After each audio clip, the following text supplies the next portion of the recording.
Good afternoon. Welcome back to another rendition of the B&H Virtual Event Space. Today, you're tuned into the Portrait Series, Part 4, the final part of this series. Today, we're talking about post-production and image delivery.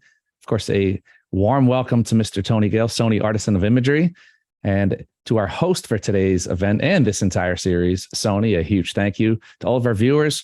You know the deal by now, but if not, then I'm going to tell you, get those questions in. Tony's going to take it from here. He does a wonderful job of just summarizing everything of what we have going on, what we've done in the past. We're going to drop some links for those of you who have not seen parts 1 through 3. But Tony, welcome. Thank you very much. Always a pleasure. Always great to have you on. I will step aside here virtually, and I'll see you in a bit for some Q&A. Sounds good. Hi, everybody. As Derek mentioned, I am Tony Gale. I'm a Sony Artisan of Imagery. I'm sure many of you have seen me before, but in case you haven't, now you know. If you have any questions, go ahead and put them in and they'll get fed to me, and hopefully I'll have an answer. So today we're doing part 4 of the portrait series, post-production and image delivery. With all of these things, and especially with post-production processing and image delivery, there are as many ways to do any of this as there are photographers. So there are going to be people who do things in a completely different way. And if that works, fantastic. And if it doesn't, maybe this is helpful. Everything any of us do could get better, but it's all subjective. If what's working for you works for you, take the parts that don't, make those better. We're all different. So in addition to being a Sony Artisan of Imagery, I'm also a BenQ ambassador, a Manfrotto ambassador in X-Rite Colorado. And I am a commercial photographer based here in New York City, mostly photographing people in portraits. Coming up with me, if you can't get enough of me, or you know what you want to avoid, either way, we have Splashes and Pours with Sony Speedlights next Monday. We have a lesson and critique series on starting on June 26th, which is Speedlights and Location. And then on July 3rd, we're going to do a critique of Speedlights on Location that people like yourself submit. July 10th, the second part of the lesson and critique series, we're going to do experimenting with photography. Then, that date's not right. It's not July 3rd. It's, I believe, the week after. We're going to be doing a critique of images that you as well have submitted experimenting with photography. And then June 20th, we're going to be doing a Lower Central Park portrait photo walk. Most, if not all of this, should be up on the B&H Event Space website, so you can learn more and be reminded. Additionally, aside from the things I'm doing, there are a lot of Sony sponsored talks with the B&H Virtual Event Space. Monica Sigmund, Scott Robert Lim, Thibault Roland, a bunch of cool people, all of that stuff. It's free. I recommend that you at least take a look and see if any of it makes sense to you. They're all great people. I've known them all a long time. They're all worth learning from. Also, for those of you who don't know, Sony has the Sony Alpha Female Facebook group. They do a micro grant every week based around a specific theme that you would photograph. You do not have to identify as female to be part of the group or to submit for the micro grant, but it's a very inclusive community. Everybody's very nice. When people ask questions that in another Facebook group, other people tell them to read the manual or try Google, people actually answer the question instead, like civilized human beings. It's a good group. Also, if you want to know more things about Sony, alphauniverse.com, great resource for both Sony and photography in general. Obviously, Sony runs it, so it's Sony-centric, but things like this one, 4 tips to elevate your landscape photos this summer by Autumn Schrock, that applies even if you don't photograph with a Sony. If you photograph with your phone or with another brand, there's tips and things you can learn no matter what. Also on Alpha Universe, they have a creator profile. It's free. You can put up a gallery. You can explore what other people are doing. You can have a place where you can send people to see your work. You can search by specific topics, portraits, for example. Here's my profile. And there is the Sony Alpha Universe forums. It just went up last fall, late summer, fall, where similar to the Alpha Female Facebook group, you can ask questions, you can post pictures and get feedback. You can just muse about photography, and people are kind and decent, and it's a pleasant place to be. For those of you who don't know, Sony introduced a couple weeks ago the ZV-1 Mark II vlogging camera. It looks very cool. It's very similar to the RX100 series, which is one of my favorite little cameras. Because it's for vlogging, one of the big changes is it has an 18 to 50 millimeter equivalent lens. So if you're holding it like this and vlogging, it's a good focal length. Alpha Universe also has, whenever there's specials on Sony lenses and cameras, obviously you can go to B&H 2 and you could go to Alpha Universe, see what the specials are, and then go to B&H to buy them. The advantage here is that you can see what all of them are in one place. Bunch of lenses, bunch of cameras on sale. You can see the same deals on the B&H website here. And just to get a sense, because people sometimes are curious what I'm using, the Alpha 7 R5, oh, you can see I purchased this product on October 28th, 2022, is the camera I'm using the most. I also use the Alpha 1, which I purchased on February 15th, 2021. Both great cameras. I've had people say in the past that I poo-poo APS-C. They're also great. Just because these two cameras are great doesn't mean that something like the Alpha 6400 or 6600 or 6100 isn't also a great camera. There's a lot of great cameras out there, and the right camera for you depends on who you are and how you shoot. Lots of amazing lenses, which leads into, we are in an exciting time to be photographers. AI is a strange and remarkable new thing, but photography is still amazing. And with the tools that are available to us, like the cameras and lenses I just talked about, for example, we are able to do things with photography that were not possible in the past. 20 years ago, the fastest that you could shoot a film was 3200 ISO. Maybe you could push it to 6400. Now something like the Alpha 7S3 will go to 400,000 ISO. Yes, it's grainy at 400,000 ISO. There's a lot of noise, but you can still capture a picture, which you could never do in the past. The autofocus is incredible. The drive speed's incredible. The technology is absolutely amazing. We are in a golden era for that. All right, so post-production and image delivery. In broad strokes, we're going to talk about getting your pictures onto a computer, importing images into a photo application, organizing and sorting, post-processing and processing, exporting, backing up, which is very, very, very, very, very important, and distributing the images. How do you get them out there? Some of this is going to jump around a little, and it's going to be tailored towards how I do things. This isn't necessarily a comprehensive, this is every way to do all of these things, because that would take a month. This is how I do things. There are a few things I'm going to show you more than one way, but there are other ways as well. So see what works. So to begin with, transferring to a computer. I 99.5% of the time use a card reader. I use a card reader so that I don't have to plug my camera in or have my camera on. And because I frequently will shoot enough images that I'm using more than one card. So if I were to use my camera and plug it into the computer or try and do FTP, it would take a long time, and the camera's occupied and on during that time. Got to make sure the battery's charged, all that stuff.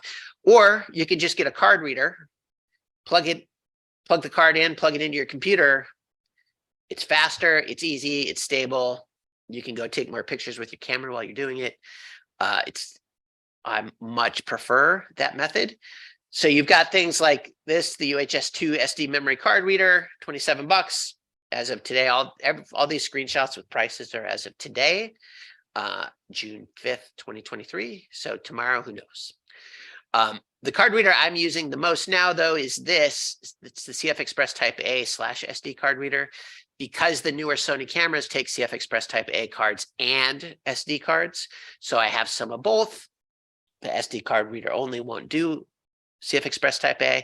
This also uses USB 3.1 Gen 2 interface instead of Gen 1, so it's faster. It's very robust. I like it a lot. So starting out, you took some pictures. Well done. Now we need to get them onto the computer before we can do anything else. So I plug my card into the card reader, plug the card reader into the computer. One of the first things I do, and offloading cards, there's very much a lot of different ways that people choose to do this. I'm going to explain how I do it and why I do it that way. But, see what works. So the DCIM folder, which is a subfolder within the card's file structure, you click on that. That's where the photos are.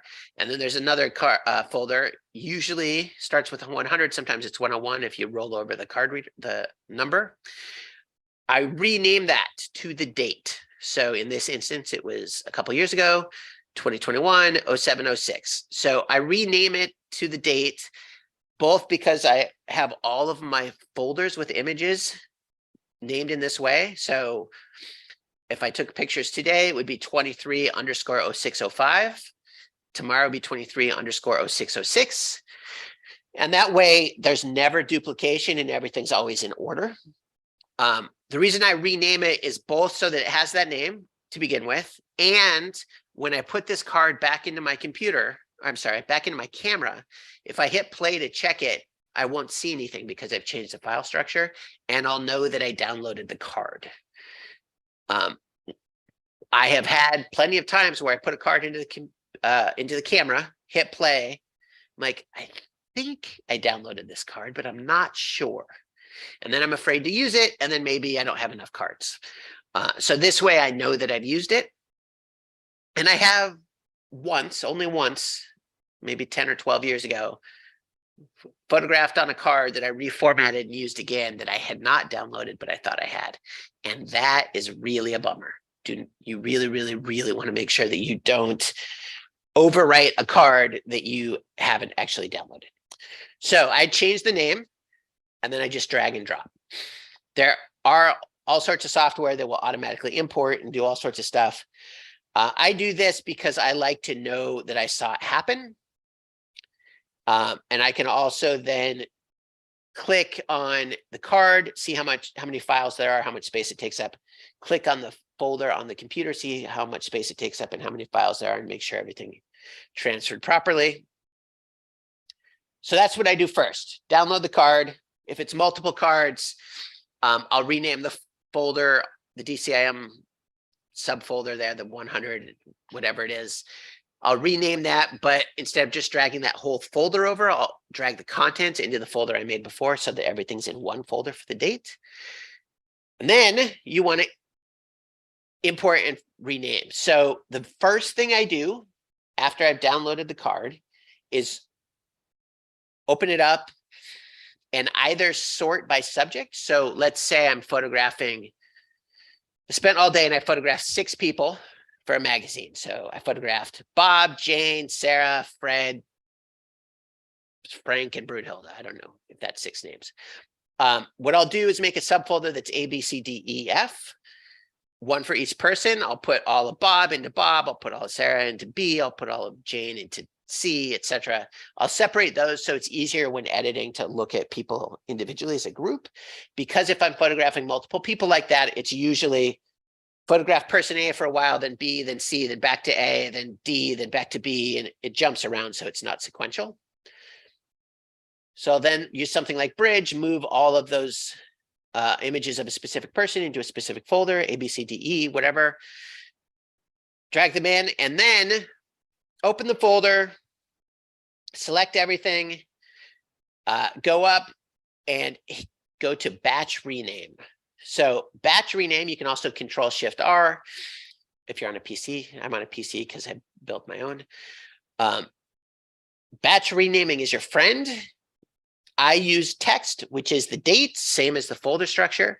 So in this case, 2301_0120_ If I have A, B, C, D, E, whatever subfolders, then it would be A_. And then either a 3 or 4 digit sequence number. I use 3 digits unless I shot more than 1,000 frames of somebody or something, and then I'll use 4. And you just hit rename. Boom. It's like magic.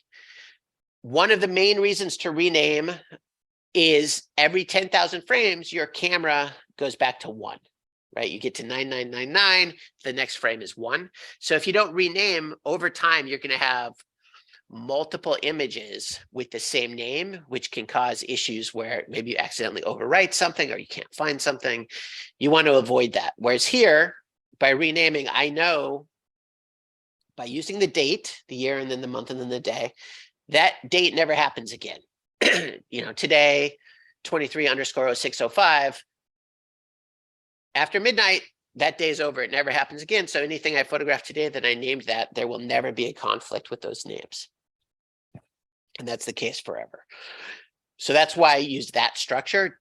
Again, different people have different methodologies. Some people put the name of the subject in there, all sorts of stuff. I do that with metadata.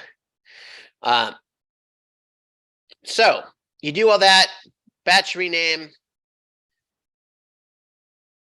piece of cake. That's in Bridge. Now, maybe you don't want to use Bridge. Maybe you're going to want to use something like Capture One. So Capture One, similar thing. Select everything. You right click, batch rename. Capture One has a lot of options. So does Bridge, for that matter, with renaming. So I use job name, 3-digit counter, or 4-digit counter, same thing.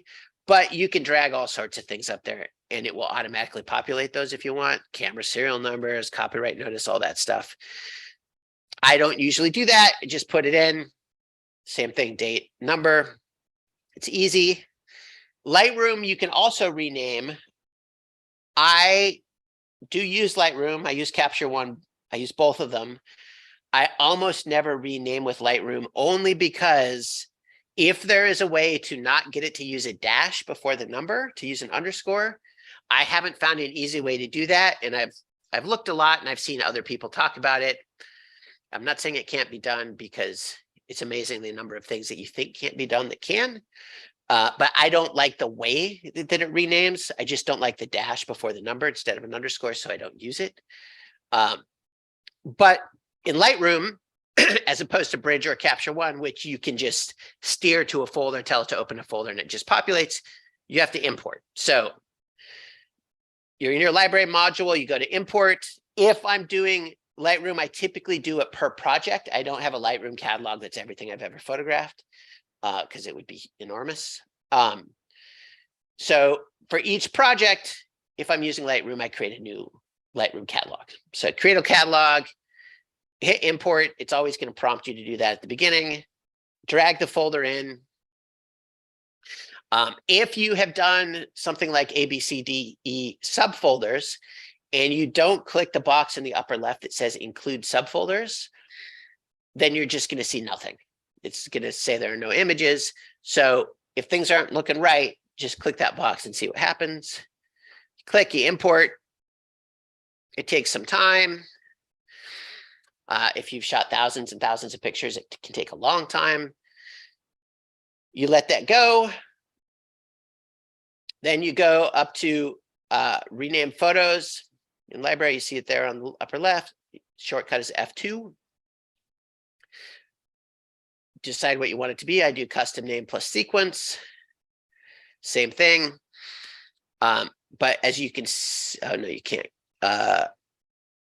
You can see with the little example there at the bottom, there's 23_0120-1. I just don't like the dash. All right, so you've downloaded your card. You've renamed everything so that tomorrow when you take more pictures, they don't have the same name and everything's clear and it's organized by date. The next most important thing is to back up. Before I do anything else, I back up the files. So when I download things to the computer, I have a working drive. I have an 18 terabyte working drive that I call working. When I buy drives, I try and get enterprise level drives, which are designed to be used more.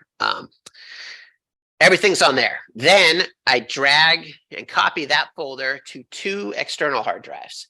I have little portable bus powered drives, and I have the bigger drives that you plug into the wall. I have one of each. I keep a set at home and I keep a set at my office in the city so that they're separated. So once everything's backed up, it's in 3 places while I'm working on it: the working drive, the backup at home, the backup in the office. The number of times I've seen people on Facebook or even friends ask what to do because a hard drive failed, or sometimes people have a hard drive stolen, it's in your bag and you're walking around, or you leave it somewhere. If you haven't backed it up, you're in a lot of trouble. Sometimes if a hard drive fails, you can recover it, and sometimes you can't. Depends on what went wrong and how damaged it is. If it's stolen, you're never going to get it back. Back up everything. First thing after it's renamed, I back up everything. I wait until it's renamed because I want the names to be the same throughout. Obviously, if I backed up and then renamed, then it's not necessarily, I renamed in one drive, but not the others. So back up and then rename. But I'm also obviously doing this right away. So if there's an issue at any point in this process, I still have the cards. I'm not reusing those cards until I've done all these steps. So back up, always back up. I said at the beginning, there's a lot of different ways to do things, and reasonable minds can disagree. Backing up is not something that I think reasonable minds can disagree on, unless you don't care about your pictures. If you're like, if it gets lost, who cares? Well, then that's up to you. But you'll hear about somebody who did a wedding, their first wedding or something, took a bunch of pictures, half of them are missing because a hard drive failed. You do not want that. Always back up. Here's some of my drives, the little ones and the big ones. All right. So we've done all that. We've renamed. To a certain extent, we've organized and sorted by shot and subject. The next thing I do is I go through and I rate images. Depending on what's involved and how important it is, this step could take different forms. If it's just a shoot for myself, what I'll do is just make in either Lightroom or Capture One, I'll make the thumbnails as big as possible, and I'll quickly go through and just click on everything that I think is a possibility, which could be hundreds and hundreds and hundreds of pictures. Just go through, click, click, click, click, click, control click so that it stays clicked. One advantage Capture One has over Lightroom in this case is if you accidentally click in the wrong spot, so it deselects everything. In Capture One, you can Control Z to have it reselect it. You can undo. Lightroom doesn't seem to do that unless it's changed recently. So that's one way I might do this. Sometimes I will just make quick JPEGs of everything to send to someone to select, but usually I'll remove the bad ones. Just going through, select, select, select, select. Then what I'll typically do, these are rated 5 stars, is everything I've selected, I will rate 1 star. I will also periodically, so this folder has a ton of frames. It looks like, well, I don't see a lot. I will periodically hit the 1 star and tag everything as I'm going through, just in case I do something crazy and I don't have to start over at the beginning. So everything that's a maybe, that's 1 star. And then I'll start narrowing it down from there. One thing that Lightroom does better than Capture One is the way in which it allows me to narrow it down. So then if you go to Survey View in Lightroom, you can select, in this case, 8 images that all look similar. And I can start just, you can't really see it, but if you hover over it on the lower right, there'll be an X. If you hit that X, it removes it from the survey view. So you can narrow it down till you have the 2 or 3 that you like instead of the 8 or the 1. Make that one 2 stars, 3 stars, and just keep going, keep going. I start with 1 stars. The things I still like go to 2, then to 3. Final selects are 5, even if I don't necessarily do 3, 4, and 5 all the way, depending on how much I narrow it down. But just keep narrowing it down. Another thing that Lightroom does really well is if you want to go through everything individually, which I do as well sometimes, if you hit caps lock and you're in library view with single view, if you rate an image anything, it auto advances to the next image. So I will have a finger on 0 and a finger on 1 on the number pad on the right of the keyboard, 1 on the, so 0 there, 1 on the upper left.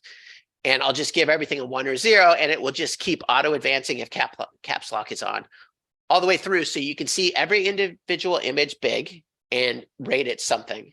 and then just narrow down from there. All right. So downloaded, renamed, backed up. We've made our initial selects. I know, as is often the case, I'm going quickly. It's because I always put too much stuff in here and there's way too many slides. So I'm trying to cover a lot. If I go too fast, you can always watch it again.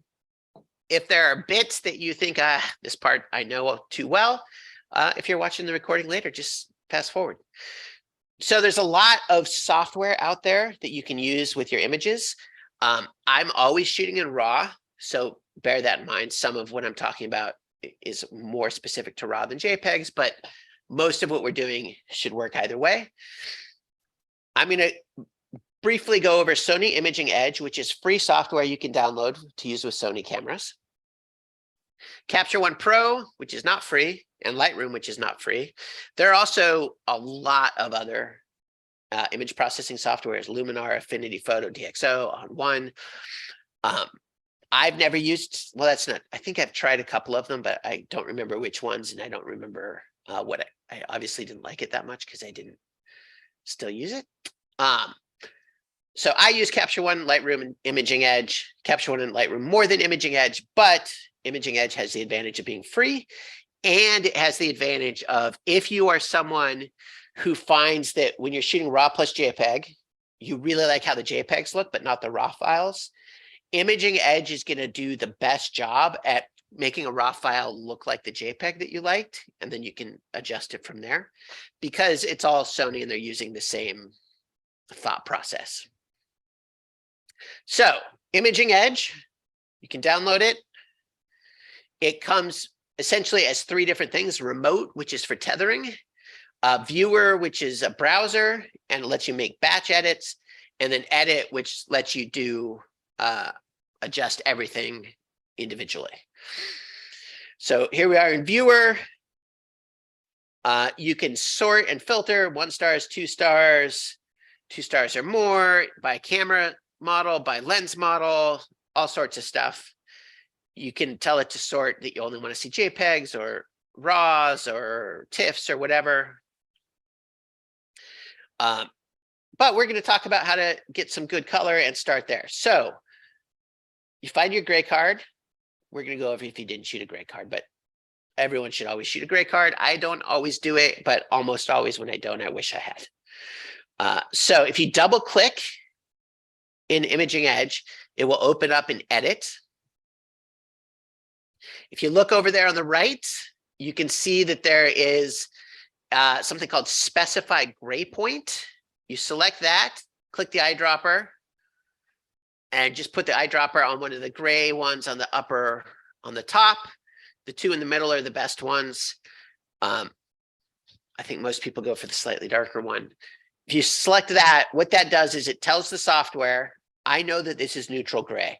If you're using a true gray card that's spectrally neutral, that will make all of your color as accurate as possible with one click. If you photographed it, say in the woods, where everything just feels a little green and it's hard to get the balance, or any number of places, this is a quick way to get neutral color. Now, neutral color doesn't mean it's the color you want, but it is neutral and it's a good place to start. And then if you want it warmer or cooler or whatever, you can do that. So you just click on that. Now, an important thing in Imaging Edge is if you want to apply this to other things, you have to save that setting. So you go up, save image processing settings. It saves it as an XML file. I tend to put that XML file in the same folder that the images I'm processing are, because I'm unlikely to need this particular file again, except with these images. All right, so I've saved that. Now I'm going to select these images. Go over here.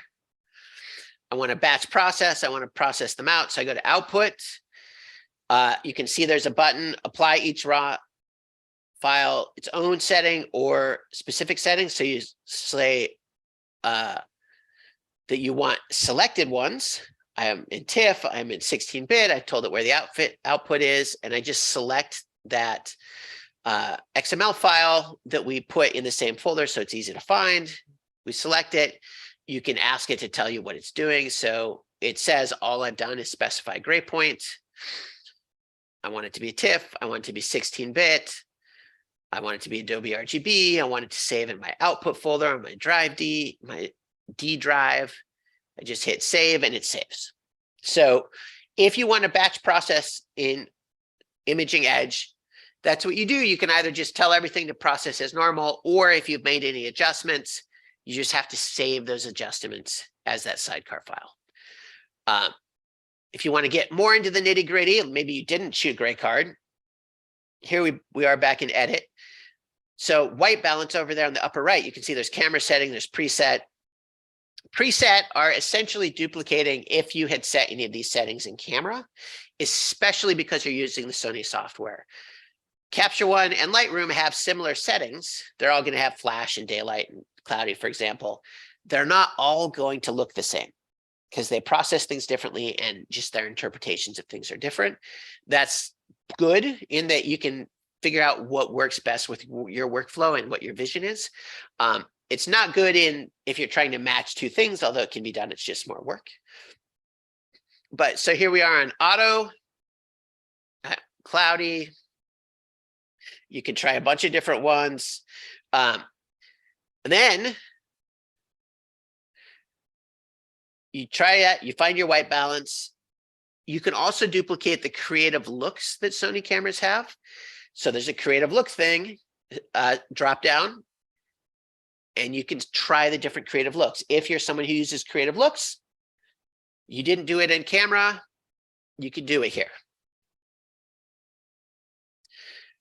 You can adjust, you can turn on and off the dynamic range optimizer. You can adjust sharpness, clarity, noise reduction. You can turn lens correction on and off. I always turn lens correction on in any software I'm using, just because it's easier than trying to decide if I need it on my own. And a lot of the newer lenses from every manufacturer are designed with that in mind. You can also go in and adjust a tone curve. So now I've made it very, very, very, very contrasty. You can tell it to show you if you've got clipped shadows. So all those yellow are places where it's so dark that I've lost highlight detail or shadow detail, especially because I've done a pretty dramatic curve. It'll show me clipped highlights. There's no clipped highlights. It'll show me out of gamut colors. So whatever color space you're in, there might be colors that can't be well represented in that color space. We're not really talking about getting into the nitty gritty of that. Like always calibrate your monitor, get a good monitor. That's all important. So display out of gamut colors, you can do that. You can adjust the exposure, the color temperature, everything. So I'm just going to skip ahead. And then you want to output. You just go up to output, same settings as before. There you go. You can crop. I'm just going to skip ahead because I feel like I'm going to run out of time. All right. So then Capture One. I use Capture One more. It's a very full featured, like Lightroom. Capture One and Lightroom are both very, very full featured. Capture One will tether natively with Sony cameras. Lightroom, you need a plugin. Tether Tools makes a plugin you can buy. It works very well for Lightroom. So here we are in Capture One. We're going to white balance. So we've got our gray card. We're going to start with that. We've selected the 5 stars just because I did that to make it easy. It's the exact same thing. You select the eyedropper, you put it on.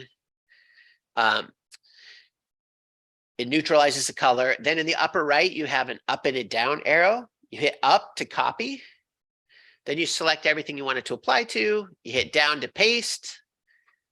And it applies that to everything. So that's not just with the gray card.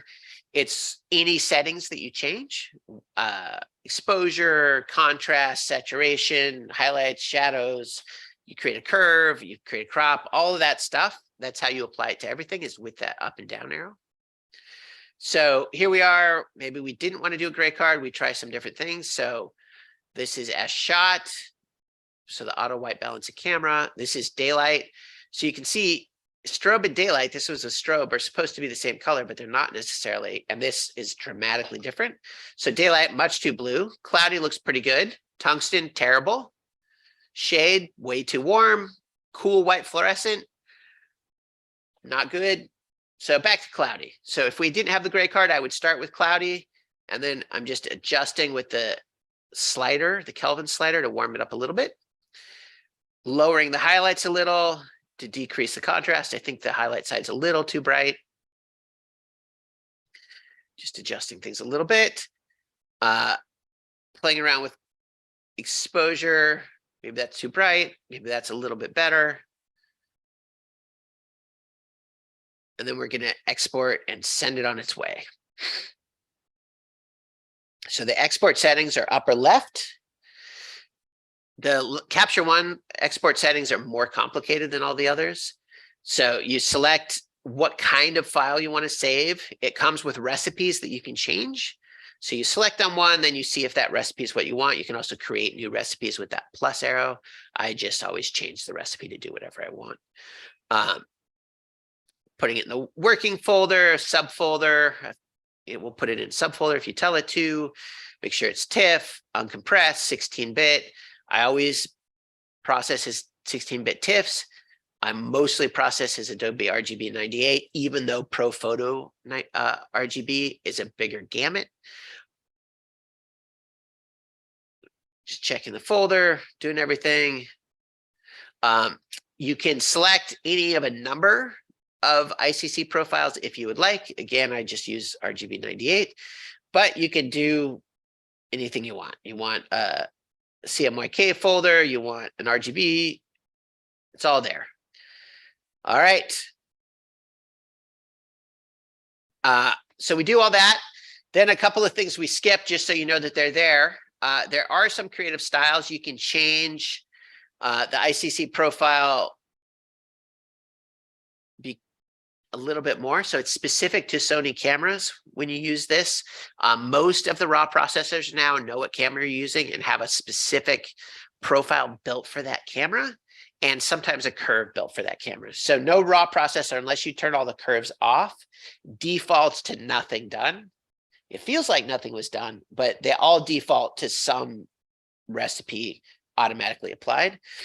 So in here, you can see there's a curve. It's on auto. You can try film extra shadow, film standard, linear response. You can try different things. Most of the time, I just leave it on what it is because I'm going to adjust it more once I get into Photoshop. And I'd rather have a more flat file to bring into Photoshop than a more contrasting one. You can go in and adjust the profile for the lens. So you can see under shape and then down lens profile, it knew I was using the 100 STFGM. So it applied a profile to that. It will generally do it automatically. You can also, if you want to, use a different lens profile.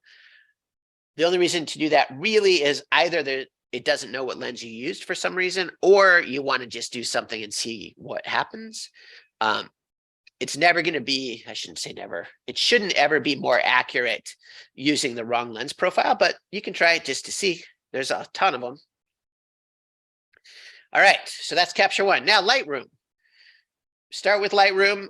One thing in both Capture One and Lightroom is every once in a while, you're like, why are these files not in the order I think they should be?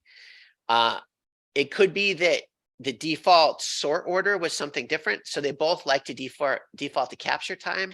I always want them to default to image name. So you can go and just click on that to change it. All right, we've selected some images. Gray card, same thing. Just open up the gray card, pick target neutral. Then we select the ones that we want to apply that to. And then you just hit sync, and it will sync those images and apply those settings. One thing with Lightroom, especially if you hit sync and you've applied a crop, there's a little pop-up that you have to select crop. Hold on, I see I have a couple of questions.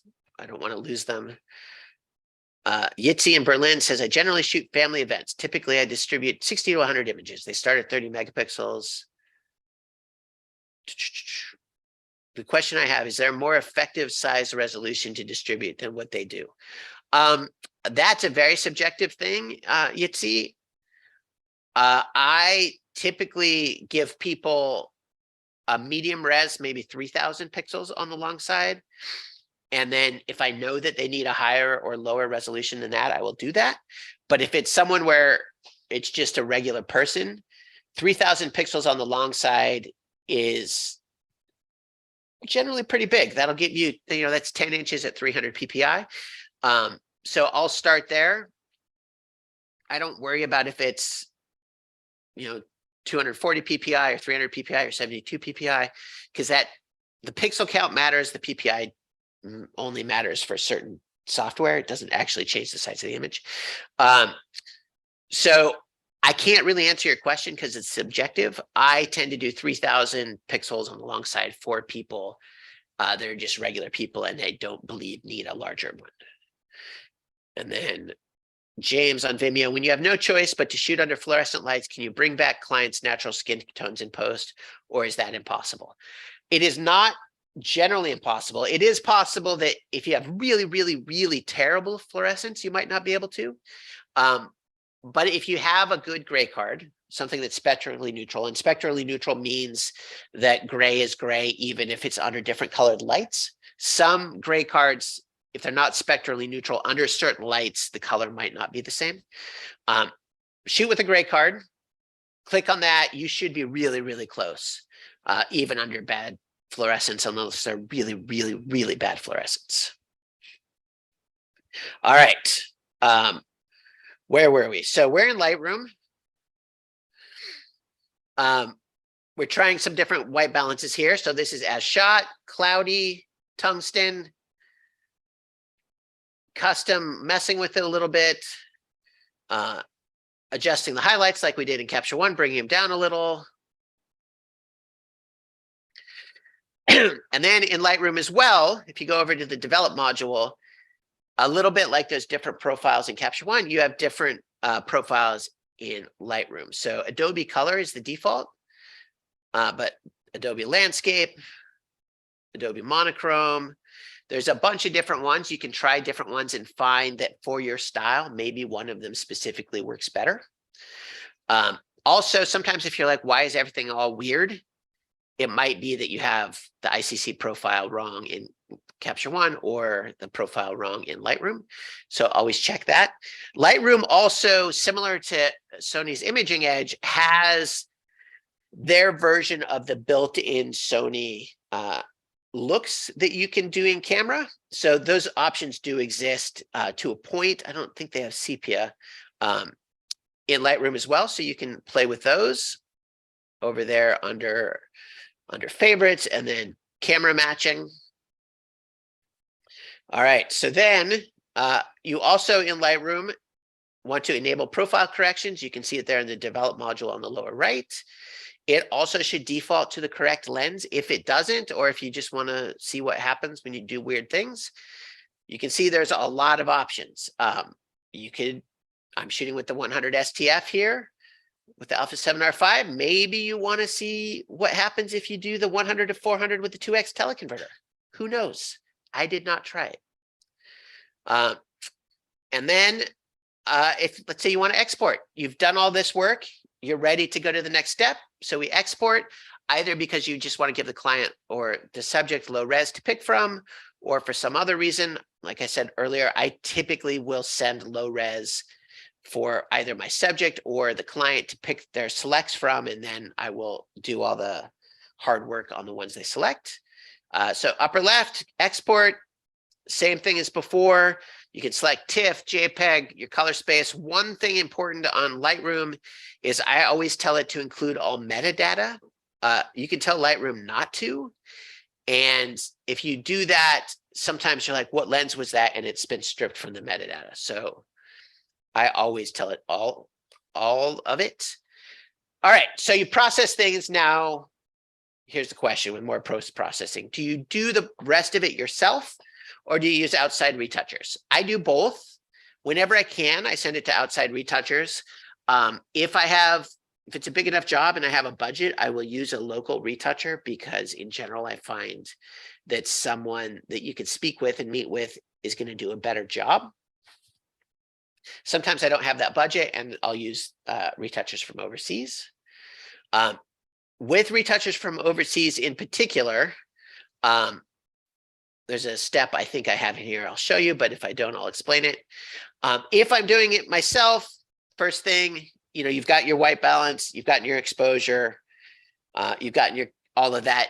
You want that done in the raw processing before you process it out, because that's all stuff that is really difficult to correct in Photoshop with the same effectiveness as in the raw processor, just because the information's not there in the process file. The first thing I always do, healing brush, just look for little imperfections. You know, maybe somebody has a zit or something in their skin.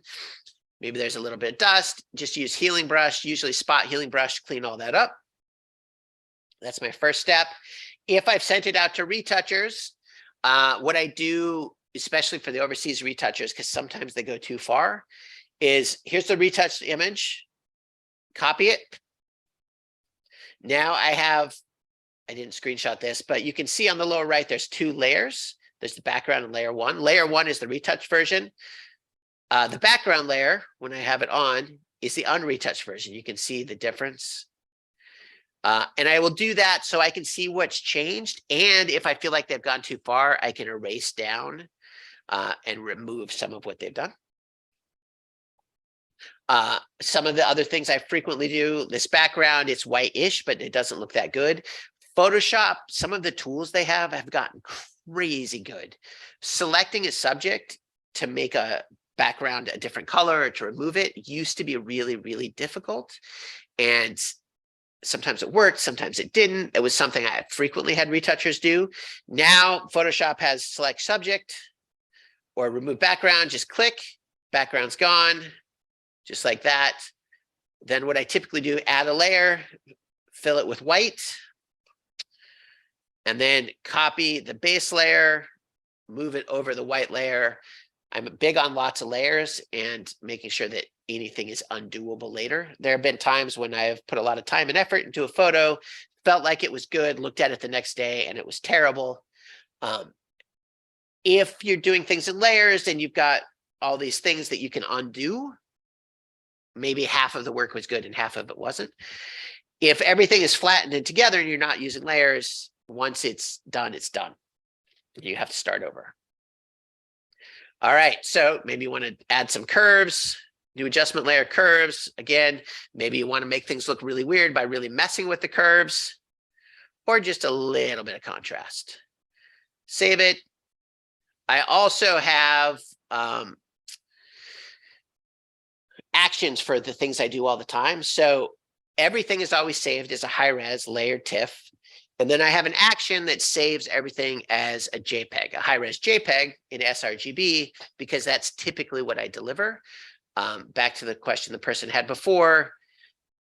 In my experience, if people don't always know what to do with TIFFs, and people don't always know what to do with Adobe RGB, maybe whatever they're looking at can't handle it and it looks weird. So I almost always convert to sRGB and to JPEGs. And like I said previously, if it's a situation where I'm delivering to just a regular person, often I will size it down to 3000 pixels, because I've had situations where people call me in a panic because they can't open the file or it's too big and they don't know what to do. All right, so you're exporting. We're going to revisit that a little bit. We talked about sizing. You also want to know how the client's going to use it. Like I said, I typically deliver an sRGB, but sometimes they want CMYK. If they want CMYK, you have to ask exactly what CMYK profile they want. Usually it's swap 2, but if it's not, you need to know, because it can make a big difference. Is the output just delivery of files? Is it a print through a fulfillment service? Are you printing on your printer at home? All of those have to come into play. And like I said, we could spend a month on this. So just think about what it is to decide. And then distributing images. So you can email them, obviously, if they're small enough.